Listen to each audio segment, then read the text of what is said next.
Wyoming Pathways from Prison is the University of Wyoming's prison education program. In fall of 2022, we started offering a UW degree program to students incarcerated in the Wyoming Women's Center in Lusk, Wyoming, and in fall of 23, we started offering it to incarcerated men at the Wyoming Medium Correctional Institution in Torrington, Wyoming. Incarcerated people are among the most sort of marginalized people in our country and even in Wyoming. They have very little in the way of opportunity, but have, say, completed some sort of high school equivalency while they're incarcerated. But the fact that some of them are learning that they can be really successful college students as well has been remarkable to watch.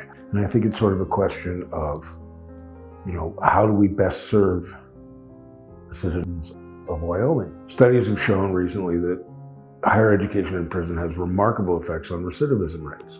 The average recidivism rate for incarcerated people across the country, right? So people who are rearrested within 5 years of being released from prison is somewhere in the close to 80%. Incarcerated people who have higher education opportunities in prison, if they take even one higher education course while they're incarcerated, that recidivism rate drops by half. And the more education they get, the more that drops. So students or incarcerated people who get a bachelor's degree while they're incarcerated, the recidivism rate of such people is less than 7%. Right? So over a 10-fold decrease. Interestingly, incarcerated people who get a master's degree while they're in prison, they have a recidivism rate of 0.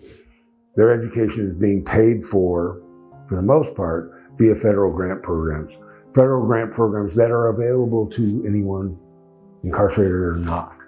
So what happens is that giving these people an education keeps them from coming back and keeps us from paying for them to come back. Because all of us taxpayers pay for our incarcerated people in this state.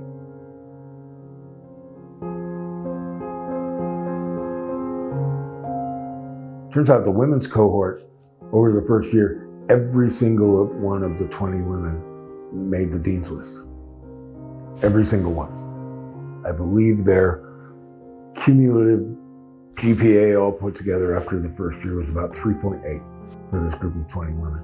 The men have just started, but I think they all currently have straight A's, and we'll see how that finishes up. There's been a couple of students in the women's cohort who've been released since they started this program, and they want to figure out how to finish their degrees. Educating oneself or going to school is really ultimately about freedom. And it's about the freedom to be who you want to be, the freedom to understand your place in the world, the freedom to make choices that are grounded in an understanding of the world and our place in it. So hopefully by 2026, we'll graduate our first class of incarcerated students.